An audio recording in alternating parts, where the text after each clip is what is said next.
Amigos, bienvenidos a una nueva edición de Alerta a Venezuela desde el Centro Internacional de Noticias de C24. Los saludamos y también les damos en estos momentos la bienvenida al diputado venezolano Francisco Sucre, presidente de la Comisión de Política Exterior de la Asamblea Nacional Venezolana. Bienvenido, diputado, gracias por compartir con nosotros y bueno, hoy lo invitamos acá sobre todo para que nos cuente ese duro trabajo que han ya comenzado, que tiene que ver con el proceso de visibilización de lo que es la realidad venezolana a nivel internacional. ¿Cómo están trabajando ustedes con eso? ¿Cuál es la información, el mensaje que están llevando a diferentes puntos a nivel internacional? Bueno, como tú sabes, nosotros estamos construyendo una gran alianza internacional que hasta los momentos suma casi 60 países del mundo que están apoyando la lucha democrática del pueblo venezolano a través del reconocimiento al presidente legítimo de Venezuela, en estos momentos el presidente encargado Juan Guaidó. Es una alianza inédita, una alianza que desde la Segunda Guerra Mundial no se veía en el mundo. Tantos países de todos los continentes apoyando una causa. Y ese apoyo es tan grande porque lo que está sucediendo en Venezuela, que es una crisis humanitaria complejísima, que está ya en vías de convertirse en catástrofe humanitaria, tiene a más de 5 millones de venezolanos fuera de Venezuela que han salido huyendo de este socialismo del siglo XXI, de este fracaso tutelado desde Cuba, que ha convertido a Venezuela en la sombra de lo que fue Venezuela y que ha condenado a Venezuela a ser una sumatoria de fracasos económicos, políticos, sociales. Y en ese sentido, el apoyo internacional ha sido fundamental y va a seguir siendo fundamental para restablecer la democracia en Venezuela. Y por eso andamos en esta gira para, además de visibilizar la tragedia humanitaria venezolana, es para también seguir ampliando esa red de países que están apoyando nuestra lucha democrática. Y eso sumado a lo que estamos haciendo en Venezuela desde la Asamblea Nacional, la presión institucional, y eso sumado a la presión interna de cada uno de los ciudadanos de Venezuela en las calles, presionando para que se dé un cambio. Porque lo que estamos exigiendo en Venezuela es básicamente la celebración de elecciones libres, competitivas, sin fraude, en donde el ciudadano venezolano pueda confiar que su voto realmente está eligiendo a un nuevo gobierno. Lo que tuvimos en Venezuela el año pasado, lo sabe el mundo entero, fueron unas elecciones absolutamente fraudulentas, con los principales partidos políticos venezolanos ilegalizados, con los principales líderes políticos del país en el exilio, presos o inhabilitados para poder participar. Diputado, ¿y usted cree que todavía esa realidad hay algunos estados, algunos países que no conocen o no reconocen? No, sí. Lo que pasa es que esta realidad está aumentando dramáticamente en su lado negativo exponencialmente todos los días. Como te decía, ayer en la Asamblea Nacional Venezolana aprobamos un acuerdo en donde le estamos alertando al mundo sobre ya la posibilidad cierta de que esta crisis humanitaria se transforme en catástrofe humanitaria, que son dos conceptos. Pero eso lo niega Nicolás Maduro, muy lo niegan los miembros claro, de su gobierno. Ellos lo siguen negando, pero esta realidad que ha sido reconocida por la ONU, por ACNUR, por cierto, ACNUR, que es un organismo de la ONU, declaró en estos días, hace 2 días, que en los últimos 3 meses en Venezuela han salido 500.000 venezolanos.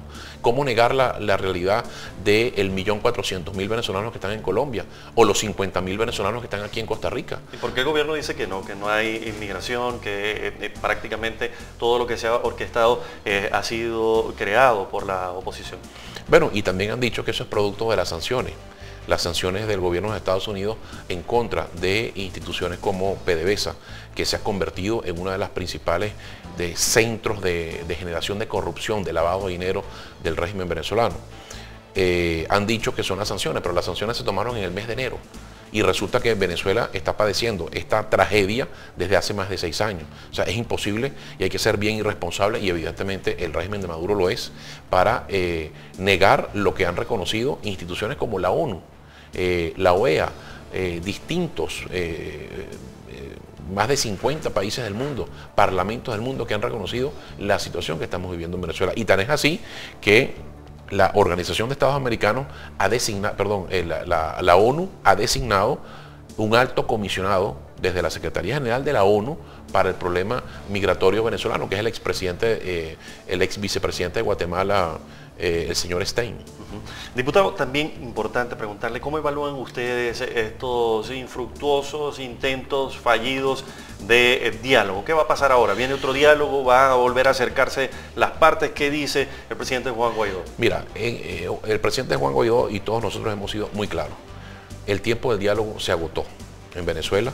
El diálogo para lo que lo quiere utilizar la dictadura de Maduro, que siempre ha utilizado el diálogo para ganar tiempo, para utilizarlo como una especie de boxeo de sombra y para poder reagruparse.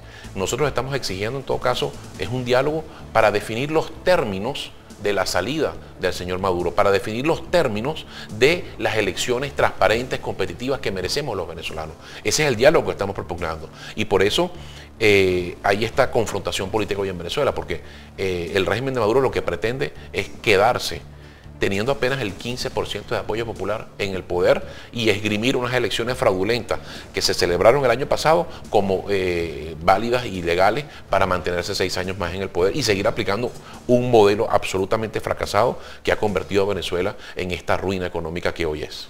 Diputado, ¿y usted no cree que hay una salida en los próximos meses? ¿Cuál es el panorama que se avisora en Venezuela? Bueno, seguir aumentando la presión internacional, que es fundamental. Yo creo que llegó el momento de coadyuvar en la salida del problema venezolano a través de un consenso en cuanto a la presión. O sea, la presión tiene que ser la misma desde el Grupo de Lima, tiene que ser la misma desde el Grupo de Contacto, tiene que ser la misma desde todos los hemisferios del mundo para que podamos ser mucho más eficaces. Hay que aumentar la presión. Es inaceptable y nosotros no lo vamos a aceptar un escenario en el que no arribemos a unas elecciones libres. Eso es lo que queremos. No las hemos tenido y Maduro pretende mantenerse en el poder esgrimiendo unas elecciones absolutamente fraudulentas que se celebraron el año pasado. Queremos unas elecciones libres, ese es el objetivo fundamental de toda esta lucha y la presión va a seguir aumentando, interna y externa. Hoy Alerta Venezuela, estamos conversando con Francisco Sucre, presidente de la Comisión de Política Exterior de la Asamblea Nacional Venezolana, y en la próxima parte los invitamos a ustedes que se queden con nosotros porque también vamos a profundizar sobre, además de las sanciones, también los esfuerzos que han hecho organizaciones internacionales para tratar de paliar la situación en Venezuela y buscar, como decía el diputado, unas elecciones libres y elecciones anticipadas. Vamos a una pausa y en breve volvemos con más Alerta Venezuela.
Amigos, continuamos presentándoles Alerta Venezuela desde el Centro Internacional de Noticias de C24. Les contamos que el ministro de Relaciones Exteriores de Perú, Néstor Popolicio, dio detalles en conversación reciente con la periodista de La Voz de América, Celia Mendoza, sobre la primera reunión entre el Grupo de Lima y el Grupo Internacional de Contacto en la sede de Naciones Unidas en Nueva York. Vamos a ver un extracto de esta entrevista. ¿Qué tan importante es el tema humanitario en este proceso entre los dos grupos? Ustedes durante este comunicado, esta declaración, aseguraban que iban a empezar a buscar formas en las que pueden trabajar juntos. ¿Ese sería el primer paso, la ayuda humanitaria, buscar que entre de manera no politizada? Digamos que son dos aspectos paralelos, o sea, trabajar en el aspecto de buscar la solución política de una transición pacífica que termine en la recuperación de la democracia vía elecciones, y paralelamente a eso es fundamental que trabajemos el proceso de asistencia, de ayuda humanitaria a Venezuela y a los países de la región, porque aquí lo que tenemos es una crisis humanitaria regional, y para eso vamos a hacer los esfuerzos, tanto el Grupo de Lima como el Grupo Internacional de Contacto, para sensibilizar e involucrar a la comunidad internacional en este esfuerzo, en especial al sistema de Naciones Unidas, que tiene una credibilidad importante en brindar asistencia humanitaria en el mundo, y que definitivamente este es un asunto que vamos a resaltar de manera permanente para que esa ayuda sea lo más urgente posible para paliar la grave crisis humanitaria que tiene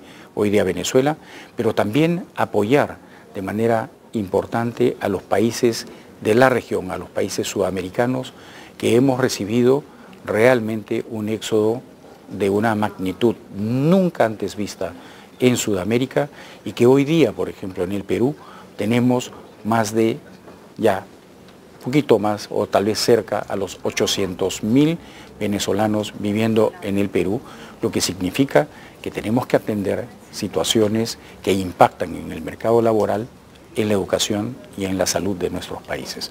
Este es un tema prioritario y fundamental en el que vamos a trabajar de manera coordinada los dos grupos.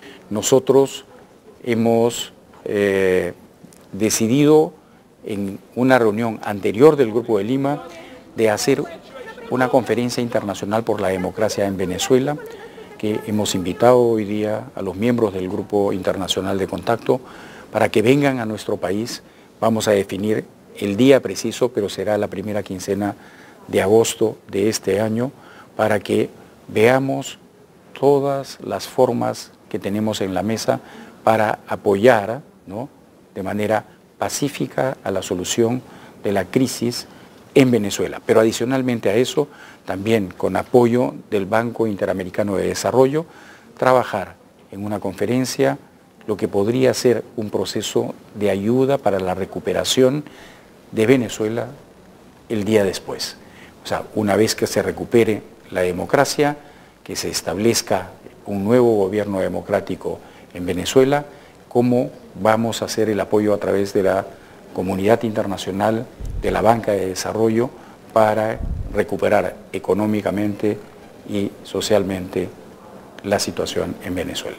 Canciller. Bueno, estábamos viendo al ministro de Relaciones Exteriores del Perú, Néstor Popolicio, quien da detalles de esta conversación sobre la situación y las reuniones entre el Grupo de Lima y el Grupo Internacional de Contacto. Está con nosotros acá en el estudio Francisco Sucre, diputado presidente de la Comisión de Política Exterior de la Asamblea Nacional Venezolana. Diputado, coméntenos, ¿cómo ven ustedes el esfuerzo, la preocupación de los países que, como dice usted, están apoyando al presidente Juan Guaidó, pero también están trabajando, están haciendo algo porque, como estábamos viendo, como dice el canciller, que la situación se ha extrapolado, ya no es solo Venezuela, sino que es un problema a nivel regional? No, sin duda, y tan es así que el interés del Grupo de Contacto Europeo, del Grupo de Lima y de los países que ni siquiera se han manifestado expresamente, todos han dicho que en Venezuela hay que repetir las elecciones, tenemos que hacer unas nuevas elecciones.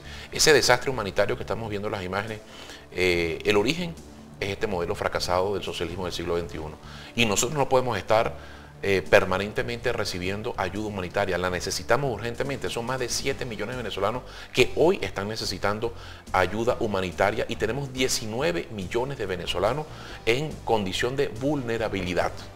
Ahora, la solución estructural para que esto no siga sucediendo es salir de esta dictadura que está imponiéndole a Venezuela un sistema fracasado. Sí, porque la ayuda humanitaria solamente servirá para paliar. Para paliar, exacto, pero no podemos momentáneamente, pensar pero que nosotros vamos a estar los próximos 20 años recibiendo ayuda humanitaria. Venezuela es un país que tiene todos los recursos del mundo, tiene talento humano.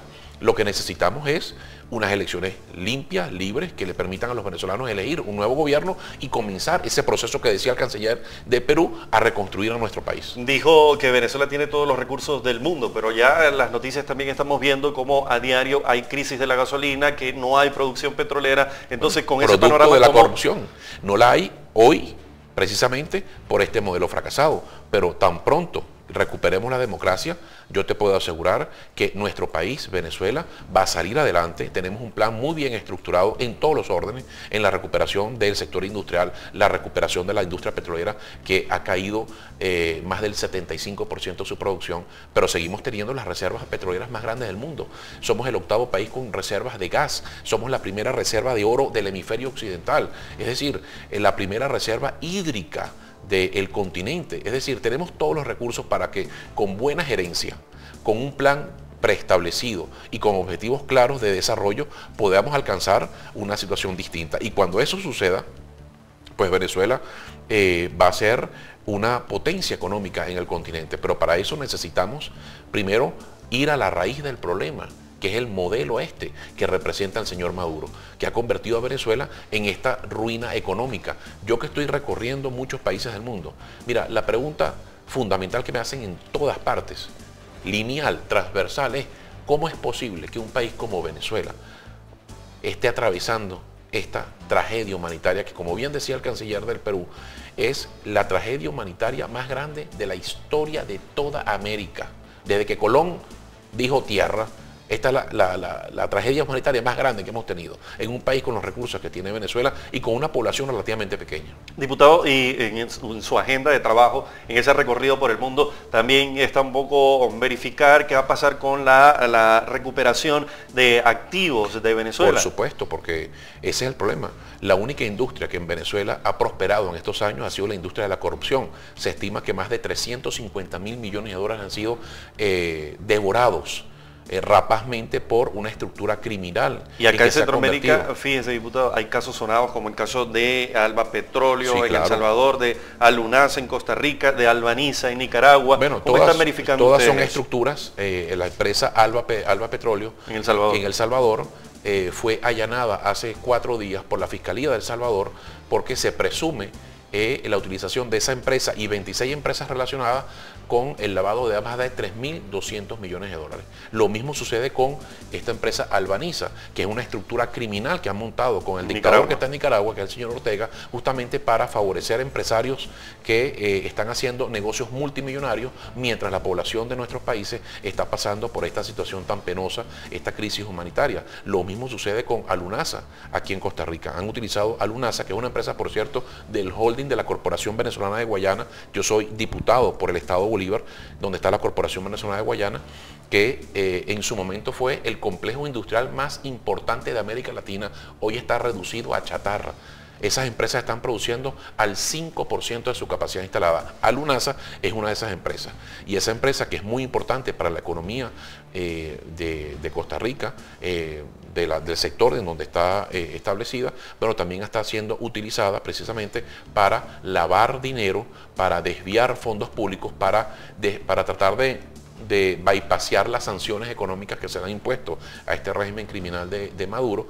Y bueno, como te digo, se ha utilizado toda esta red de empresas públicas venezolanas no para favorecer al pueblo venezolano, no para aumentar la calidad de vida de los venezolanos, sino todo lo contrario. Mientras eso sucede, tú estás viendo las imágenes que acabamos de ver, y eso pasa todos los días en la frontera con Colombia. Son 50.000 venezolanos que pasan a través del río caminando, que no tienen absolutamente nada para comer, y de esos 50.000 venezolanos se están quedando del otro lado 5.000 todos los días.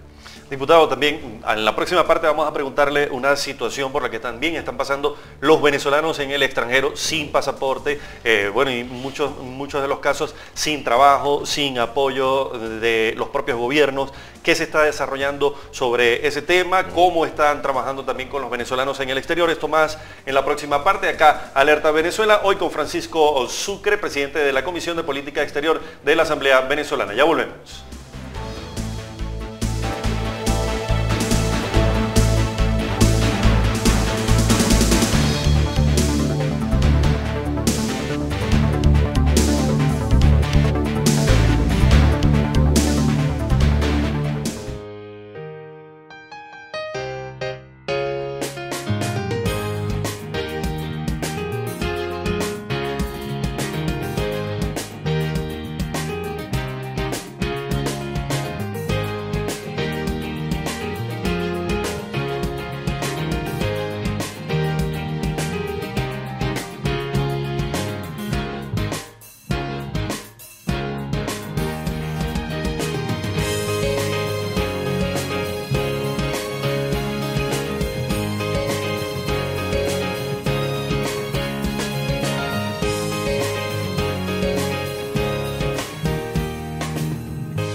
Alerta Venezuela, hoy presentándoles desde el Centro Internacional de Noticias de C24 y acá conversamos también con el diputado Francisco Sucre, presidente de la Comisión de Política Exterior de la Asamblea Nacional Venezolana, sobre temas que tienen que ver con el trabajo que están haciendo a nivel internacional para tratar de captar el valor y el sentimiento de todos los países que están apoyando al presidente Juan Guaidó y también haciendo un recorrido para tratar de resolver la situación de los venezolanos en el extranjero. Diputado, le decíamos que hay una preocupación generalizada, sobre todo por en las embajadas que recientemente han sido ya recuperadas por el presidente Juan Guaidó a nivel internacional en los países en donde han recibido apoyo. Hay problemas como por ejemplo los pasaportes y algunos documentos de viaje de los venezolanos que están en el exterior. ¿Qué esfuerzo están desarrollando ustedes para tratar de resolver esta situación también? Bueno, lo primero es, hemos recibido la colaboración de muchos de los países de la región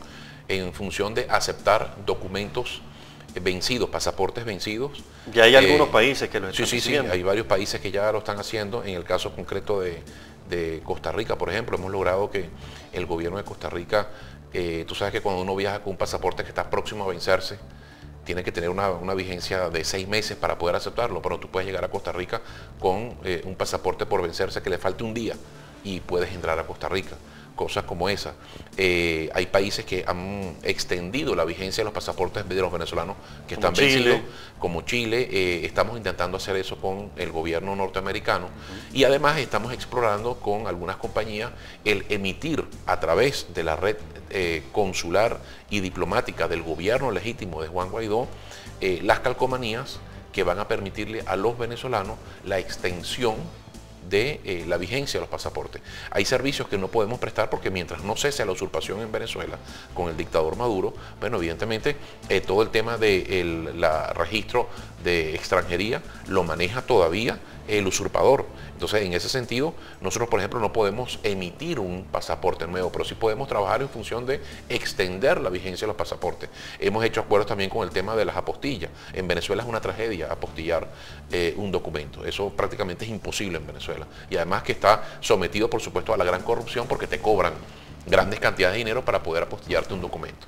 Entonces, estamos tratando en la medida de nuestras posibilidades de darle facilidades a los venezolanos en las embajadas en donde hemos designado representantes diplomáticos. Aquí en Costa Rica tenemos a nuestra embajadora María Faría, quien está prestando ya un servicio consular importante a muchos venezolanos. Se está haciendo el registro consular también, porque tenemos que ir determinando realmente cuántos venezolanos hay fuera de Venezuela, porque esos venezolanos van a votar en esas elecciones libres que vamos a tener muy pronto, porque son venezolanos estén donde estén. Tú puedes estar en Costa Rica, en Chile, en Perú, pero tú sigues siendo venezolano y tus derechos políticos los sigues manteniendo. Entonces, aquí en Costa Rica se está haciendo un trabajo bien importante de registro consular. Ya se han registrado más de 700 venezolanos. Y ese proceso es diario en la embajada de Venezuela, que ya en nuestra embajada aquí en San José de Costa Rica cesó la usurpación, así como cesó la usurpación en la embajada en Tegucigalpa, así como cesó la usurpación en la embajada de los Estados Unidos de Norteamérica. Ustedes vieron el caso de este grupo que estaba trincherado ahí, claro, y que fue retirado por la fuerza pública de los Estados Unidos. Y bueno, ya estamos también en un proceso de registro consular en la embajada en Washington. Y esperamos ya, bueno, en lo que cese la usurpación, poder prestarle el servicio que se merecen nuestros ciudadanos y trabajar en función de que todos los venezolanos, que la gran mayoría quiera hacerlo, que quieran volver a Venezuela, lo puedan hacer de la manera más expedita y más automática. Eso también le iba a preguntar, porque usted está promoviendo este proyecto que se llama Vuelve a Casa. ¿De qué se trata? Mira, básicamente es un registro que vamos a hacer a través de las embajadas que tenemos ya, estas más de 60 embajadas, para poder determinar a todos los venezolanos que están fuera de Venezuela, de dónde salieron, su nivel de instrucción, qué oficio han aprendido en los distintos países a los que han ido, porque tenemos muchos casos de venezolanos con títulos universitarios y llegan a un país y son emprendedores y montan un negocio. O sea, ¿qué nueva profesión o qué nueva actividad comercial han aprendido a hacer? La edad, dónde están, para poder determinar si tienen intención de volver, para saber cuando cese la usurpación, más o menos cuánta gente de esos más de 5 millones de venezolanos que están fuera han manifestado expresamente que piensan volver el primer año. Entonces, para prepararnos en Venezuela, ya aprobamos en la Comisión de Política Exterior una ley de retorno para facilitar la reinserción de nuestros hermanos venezolanos a la economía venezolana y facilitarles esa reinserción. Entonces, este plan Vuelta a Casa lo que pretende es poder prestarle un servicio a los venezolanos que piensan volver a Venezuela y aún aquellos venezolanos que decían quedarse, porque no toda la migración regresa, el 100% no regresa, cómo pueden ellos, estando en los países donde se están estableciendo y que se van a quedar, ser parte de la reconstrucción de Venezuela. Bueno, diputado, muchas gracias por ese trabajo que están haciendo, que sin duda los venezolanos van a agradecérselo, el esfuerzo que están haciendo en esta oportunidad y también por ese trabajo que tienen, ¿no?, de llevar ese informe, la situación y la realidad venezolana a todos los rincones del mundo. Muchas gracias. Muchas gracias por la invitación, un gran saludo y sepan que ese país posible que puede ser, va a ser.